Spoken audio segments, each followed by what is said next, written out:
আমরা উলামারা যখন ডাকি বাবারা আসো আল্লাহ রাস্তায় আসো, দুনিয়াদারি করতে হবে, ব্যবসা করতে হবে, কারবার করতে হবে,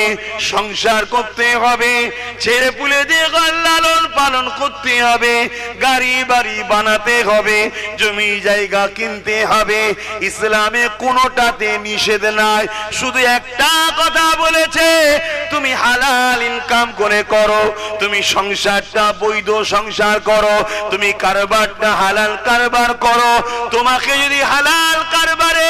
তোমার আল্লাহ তোমার রুজিতে বরকত দেয়, তুমি দামি দামি গাড়ি চাপো, আল্লাহ নিষেধ নাই, দামি দামি বাড়িতে থাকো, নিষেধ নাই, কিন্তু টাইমে টাইমে আবার তোমার রব আল্লাহর পক্ষ থেকে মুয়াজ্জিন যখন ডাক দেয়, আশহাদু আল্লা ইলাহা ইল্লাল্লাহ ওয়া আশহাদু আন্না মুহাম্মাদুর